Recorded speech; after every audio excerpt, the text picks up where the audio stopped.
Good morning, sports fans from all around the globe. I am your host, Jeff Dawson, East Coast Sports Investors, and this is your Breakfast Bankroll Saturday, December 11th, 2021. Just 14 days till Christmas. Ho, ho, ho. And actually, wow, 20 days left in 2021. Wow, how time flies. Shout out to Michael Strahan, Jeff Bezos. You know, 11 minutes. It's incredible. I was thinking this out loud, earlier this week on Good Morning America. And then, oh, by the way, yeah, check me out Saturday morning as I do a quick 11-minute trip to space and back. It's just mind-boggling where the world is, where modern technology is, where space is, and also thoughts and prayers to the Midwest and some other states that just absolutely got crushed by tornadoes last night. A lot of devastation. I haven't heard any numbers on deaths, but just houses, jobs, just in a blink of an eye ruined. And thoughts and prayers out to everyone out there. But it's Saturday, Army, Navy. I sarcastically on my timeline asked one of our colleagues. I haven't seen one person on the over yet. I'll be interested to ask Scott that. I think it opened at 37. It's down to like 34 and a half, 35. I guess that comes down to, can Navy get to that magical number of 14-ish? But I'll talk to Scott about that. So without further ado, from the Palm Tree State himself, the one, the only, the man with the plan, Mr. Scott E. Webb. Howdy, my brother. What is happening? Jeff, how are you today? I am loving this weather out here right now. I mean, it's just been fantastic. And I mean, I'm not trying to be mean or whatever, but holy crap. Shorts, t-shirts, and shit, I'm going to the pool or something. Yeah. Hoodie, scarf, rain, sleet, trying to finish putting up the Christmas lights. Just one of those weekends. And tomorrow morning, I hope I get a clear shot. I got about a 6 to 7 hour drive, maybe 6.5 hours straight up to Syracuse for the day and night, and then head back on Monday. Maybe I'll talk some sense into Jim Boeheim, tell him, that 2-3 zone is archaic, but what do I know, right? So you need a helicopter to save you those little 4, 5, 6 hour jaunts you do. Well, we're hoping someday, we get one of those sponsors from one of those private jets or something where I can just, jump down. We'll do some live with you in Florida.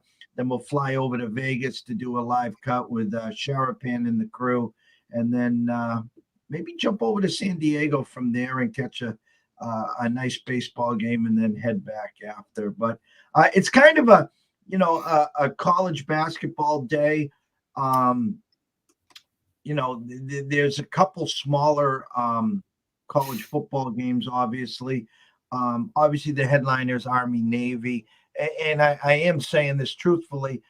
When it comes to that game, I mean, I think the under has come in 15 straight times. And I don't know, it's like 23 out of the last 25 or something.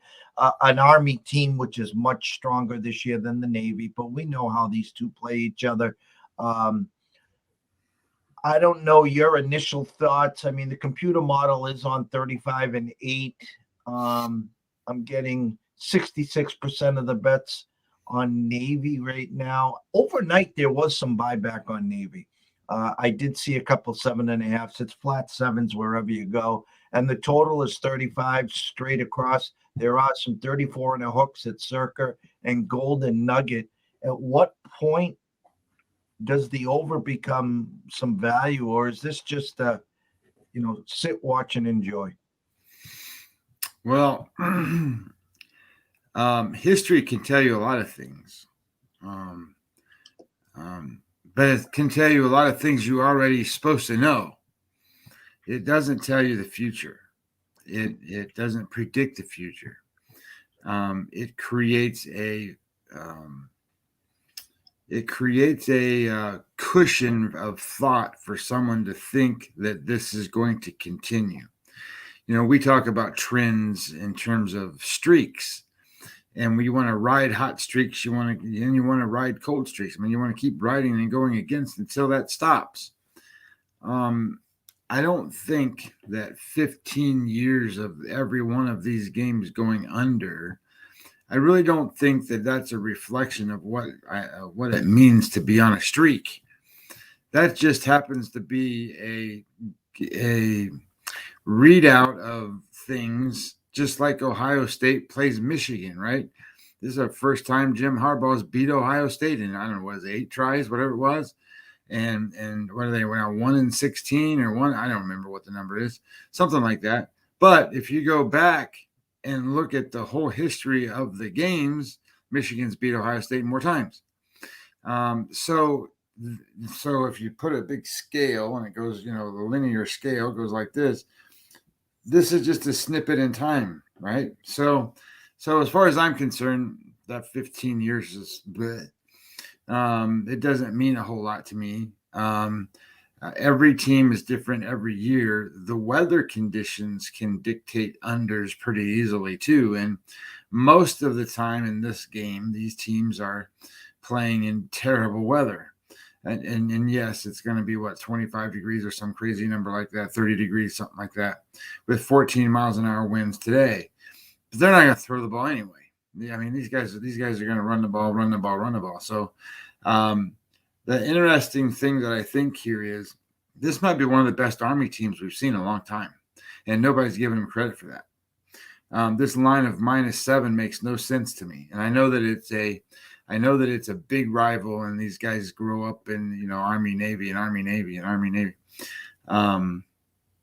But did you know the common opponent they played was Air Force? So they played Air Force, and when Navy played Air Force, they lost by 20. And they lost the yardage to -157 yards. When Army played Navy or Air Force, they beat them by 7. Theoretically, that's a difference. Well, it's not theoretically. I mean, the difference is 27 points. So I'm not going to tell you that Army's 27 points better than Navy. But what if I told you that Navy's offense on EPA was ranked 104th and their defense was ranked 81st? And they're going to face off against Army's offense EPA rank of 11. And their defensive rank is 38th. When we were doing these all season long, these EPA numbers where one team was in the hundreds and one team was in like small digits, like under 20. The line was easily -20, 25, 30 points in those games, at least 20 points. When I look at this game, I also feel like I should look at drive efficiency numbers and things like that. So I did.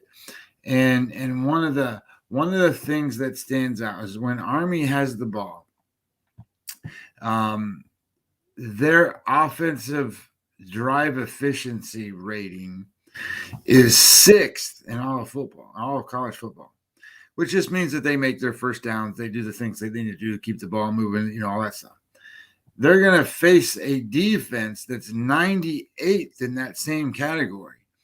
And when it comes to first down drive efficiency, Army's 15th, Navy's 112th. Navy may never get off the field. I mean, they're going to be out there. I mean, I don't know what's, and on the vice versa of that, when Navy has the ball, they're going to have stops. They're going to get stopped. So I'm not sure that I buy into all of the other stuff. Now, you mentioned the over and the total in this game, and asked if Navy can score more than 14 points. Wasn't that the question, 14 points? Yeah, because the team totals don't make sense. They're trying to, I mean, if you just do basic math, the team totals are like 23 and a hook for Army and 13 and a hook for Navy. So again, when you're breaking down the total versus the spread, they almost even have like an 8 or 9 point differential when you add the halves into play there.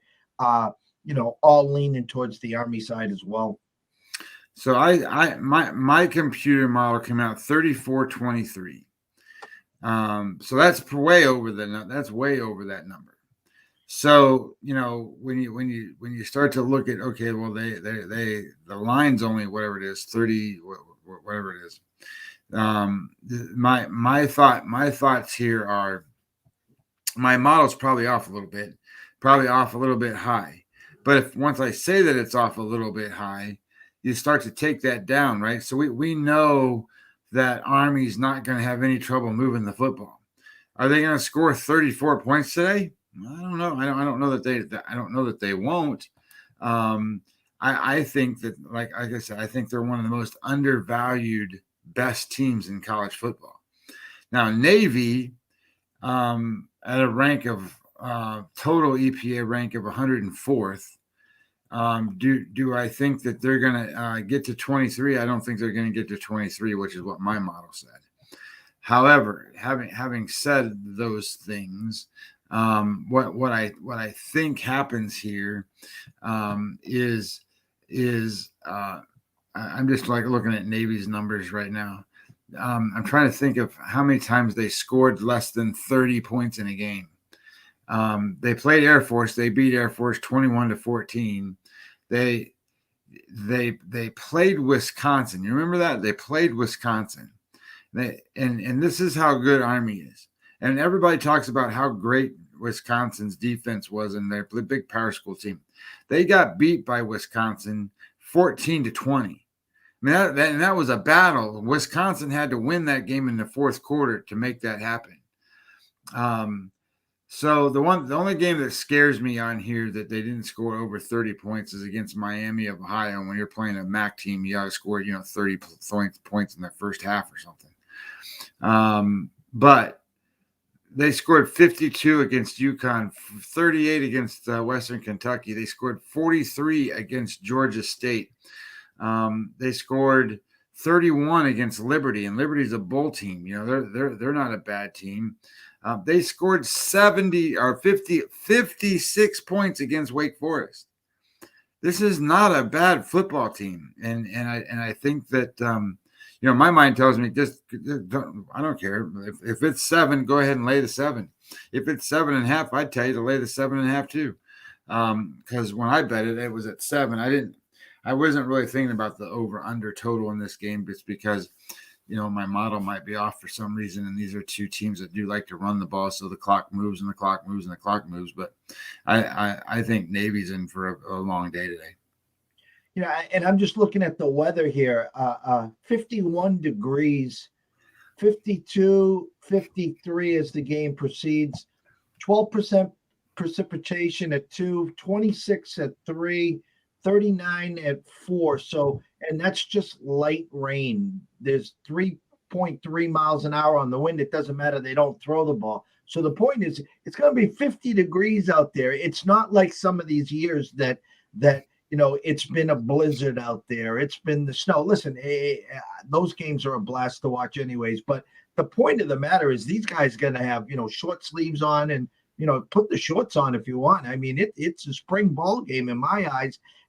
And I have a hard time, not personally, but, again, the rivalries in these games. And I think sometimes the numbers are skewed. And I actually think that there's certain years that teams rise up and are able to be, that David and Goliath and stop the streak or something. But I think you're spot on here. These two teams are apples and oranges this year. And it's almost like Vegas is kind of, in my eyes, I could be totally wrong here, but kind of taking a stand here on Navy, saying, hey, guys, go get my Army. All the numbers say Army in a rout here. Don't get us wrong here. Step to the window. We got plenty of tellers up here. We're taking it. And they're kind of taking a stand here on Navy. Yeah, I see the same thing. But I, for the life of me, can't. So, we always talk about it, and we talk about put your money in good. if you really bet on Navy today, how do you figure that's putting your money in good? I mean, I don't understand that bet. If you bet Navy, tell me why and tell me how you're going to do it and expect to cover the spread, other than to tell me, well, they played and they got 16 unders and they're going to play one of these games that's going to be, 10-7. It ain't going to be 10-7. And Army is not the Army team that you might think of them as in the past. This team can play. So I just my opinion is that I don't believe in any way, shape, or form that if Vegas is, I mean, you got to I shouldn't say that. You got to respect their stance, but you also have to have the cojones to go up there and say, "Here's my money. I'm willing to go ahead and tell you that you got a bad number." We on our timeline all this week have put it out there, and anyone watching, listening currently right now, if you go to EC Sports Invest or Webby 20 MLB on our timelines, you've put together the first half of the bowl games, an amazing breakdown. And what I'm going to do here, Scotty, and it doesn't come out, I already did a quick check here, but with that said, let me go over to here for a moment. All right. I'm going to just give everyone what they could get if they reach out to us. Let me see here.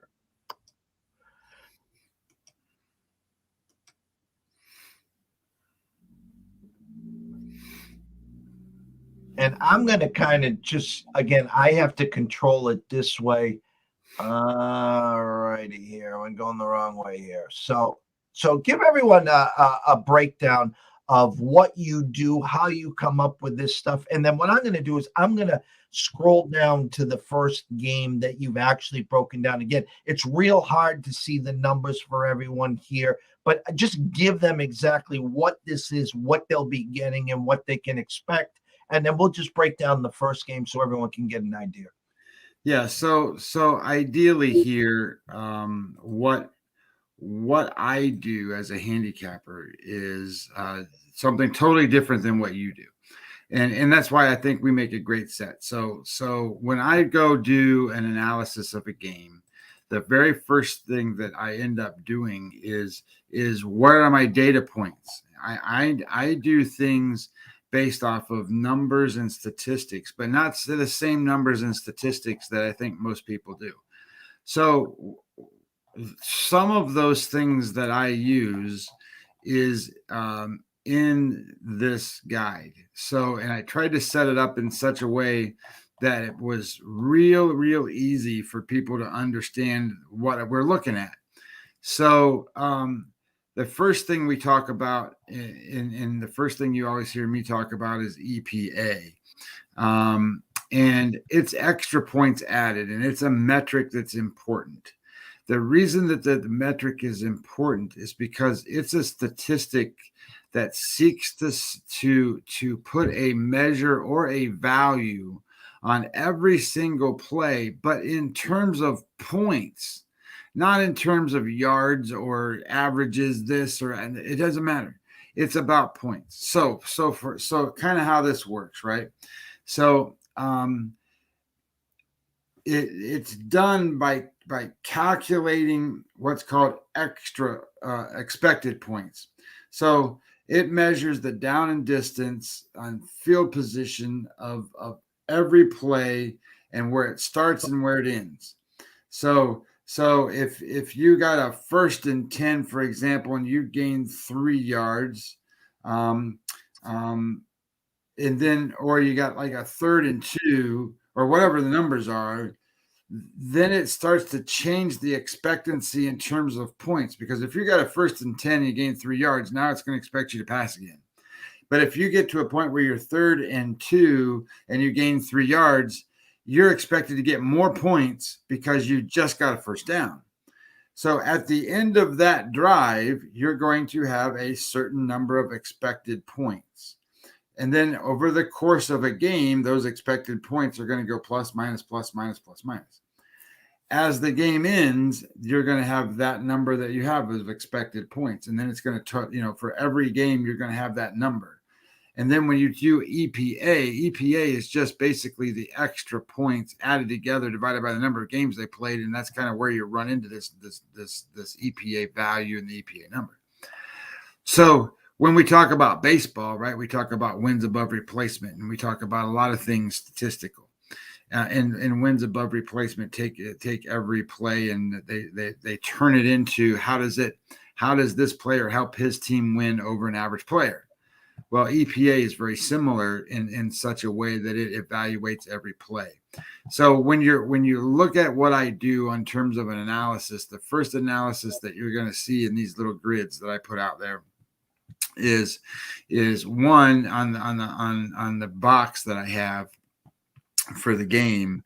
You're going to have a breakdown of each team, right? So one team's it's going to say EPA. Well, the total EPA is what that means. It's the entire EPA, offense, defense, whatever. And then I break it down for offense, and then rushing offense and passing offense, and then the same thing applies to defense. And then on the right-hand side of this little box that you're looking at, there is the matchup. So it says, hey, when such and such has the ball, this is what it's doing. So this offense faces this defense, and this is where the numbers rank on EPA. And then on the other side, it's the same thing. When on the bottom box tells you another story. So the other thing that I look at is some other metrics in here that have to do with drive efficiency and how many expected points should there be, and did this team actually live up to those numbers, things like that. So there's an OPE, you'll see that in here, and that's the offensive expected points. You're going to see the OPD, which is the offensive points per drive. So it's two different things, right? One is these are the expected points. These are the actual points. How did they actually do that scenario? And then you have the offensive drive value, and then you have the first down rate. So the idea being is, do they stay on the field? Do they keep drives moving? Do they have great value in the drive of going down each? What's it worth when they drive the football? And then looking at it from a points perspective and an efficiency perspective. And then you do the same thing on the other side on the defense for what they do and how do they defend. There's also a section in here for special teams, and those are EPA ranks. And then a defensive sack rate and an offensive sack rate. So kind of gives you an idea of the offensive line. So with those metrics and those things, and when you start to look at stuff, you can sort of play this out and say, well, what's the path of success for either one of these teams? And is there one? And then as you start to break these games down, and that box that you're looking at on the screen is what's in the book. But then if you actually go into the book, it's a bigger slide because I added a couple things to it. One of the things that I added to it was common opponents. So you can see that number right there when you slide it down. And I think, Jeff, the first game that I did was one of the older ones. That's the bowl schedule. So if you keep sliding down, I think you had to go past the first game. I think I put in a blank page, but so that's Toledo, right? Yes. There you go. So if you slide it to the next one,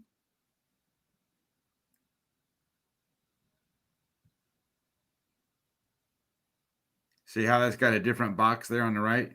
Yes. That is where the common opponents come in.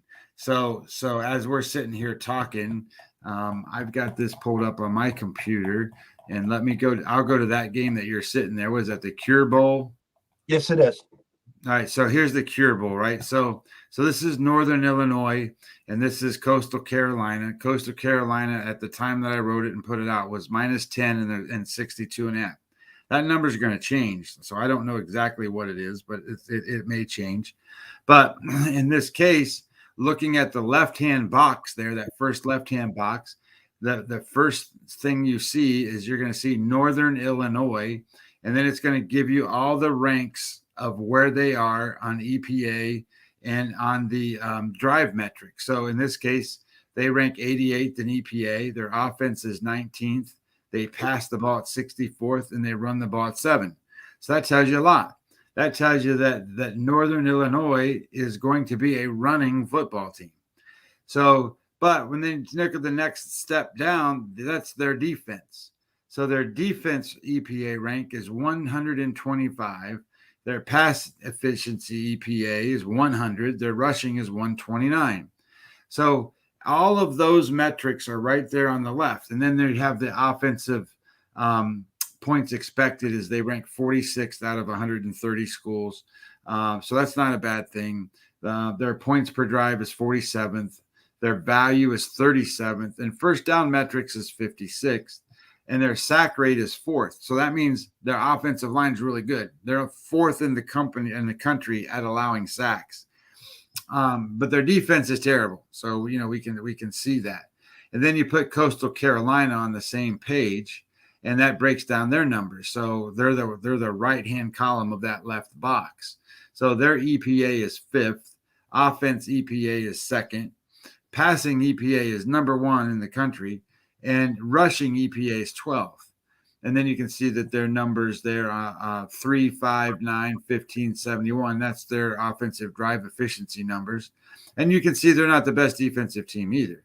But at the same time that they're not the best defensive team, they're middle of the pack. And Northern Illinois is 5 away from dead last. What's really kind of cool is once you see that, then you start to think, how do I compare them? Well, that's what the next 2 boxes are on the right. So it says matchup, and then it says when has the ball. This is Northern Illinois. So when Northern Illinois has the ball, there's their offensive numbers, and then when that's Coastal Carolina's defense matched up to that. So then you can see whether there is a clear path or whether there isn't. And what's kind of cool with this one is we talked about Northern Illinois being able to be a cool rushing team. They rank 7th. And they're going to face a rush defense that's 59th. But if you look at the drive efficiency ratings, the points expected are 46 for Northern Illinois, 53 for Coastal Carolina. So even though their EPA wasn't that good, their drive efficiency number is actually a little better. And then points per drive in actual numbers, they rank a little bit better than what Northern Illinois does. So this then starts to tell you they're going to be a little bit more competitive on defense than what you might think they were going to be. But flip that down to the next box and you look at Coastal Carolina here. Coastal Carolina on offense, they rank 2nd. And they're going to face the defense of 125th. I don't know that I've ever had a bigger margin there. I don't think number 1's ever played number 130 before. And this is really close to number 2 playing the worst team on defense. They're the number 1 passing team against the defense that's going to give up, that's 100. And then they're the 12th rushing team against a 129 number. And you can just kind of go down through the metrics here. And it just shows that out. They did play a common opponent. The common opponent was Buffalo. This looks like I messed up the points there. This looks like they scored 33 points, Northern Illinois, and Coastal Carolina only scored 28. And you can see Northern Illinois has got 121 more yards than Coastal Carolina. They got 47 more yards. So in this particular instance, we're in a spot where there's only a 5-point differential, and it's not the right kind of 5 points. The Northern Illinois beat the common opponent by more. But you really want to have more than one team in there as a good reference point. Now, down in that middle boxes, there's the quarterbacks are listed. So Northern Illinois, Rocky Lombardi, his EPA number is ranked 30th. His QBR number is 54. Now, QBR is that metric that is like how you grade a quarterback through ESPN's number. So you can see the EPA, which is expected points added, he's a little higher than what that QBR number is. So that just means that he's not necessarily a good completion guy, or he's not a good yards per catch guy, or whatever it is that drives that number down. But look at what it is for Coastal Carolina. Grayson McCall, he's 18th in EPA and he's 10th in QBR. So QBR number is going to be all about what a quarterback is supposed to do. EPA is about adding the points. So now you got a slight advantage, if not large advantage, to the quarterback. And then the calculators are the next little box. And I have 3 calculators that comes up with points. So the first one's points per play. So it looks at how many points should we expect based on the plays that these teams run.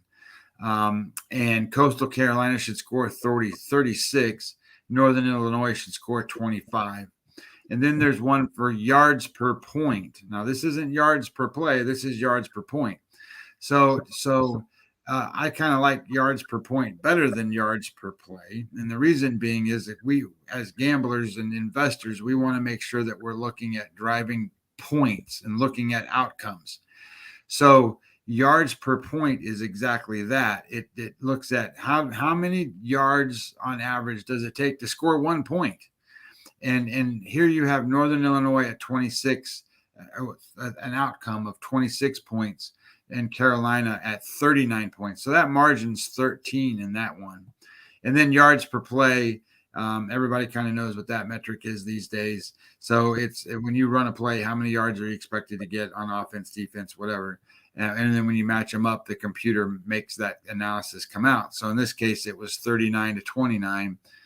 So if you average all those together, the margin is 38 to 27, and the Coastal Carolina is favored by 10. So the computer that I have that came out is pretty close. I mean, that's 11 points is not that much. And then it says, what is it, 38, 27. So what is that, 65 points? And the total in this game is 62.5. So that's a pretty good model to run by. So then you got to kind of look at it. So the typing there is the notes on this game. So what was written here says Coastal has a top 10 quarterback, Grayson McCall. He's got 23 touchdowns, only 3 interceptions, and he leads their number 2 ranked offense and number 1 passing against the 125th ranked defense. And I tell this to Jeff all the time, but because I got a new viewer here, it's only 130 teams ranked. Coastal Carolina's offense scored more than 27 points in every single game. They scored over 40 points 5 times, and they scored over 50 points 3 times. Northern Illinois does not provide much resistance nor pressure on the quarterback here. Coastal Carolina only allowed over 28 points once. So the strength of schedule favors Northern Illinois, but not by very much. Northern Illinois is a running team that has a favorable matchup. However, Coastal Carolina is better versus the run than the pass. So when Northern Illinois does try to pass, the Coastal Carolina's got the 13th ranked pressure on the quarterback.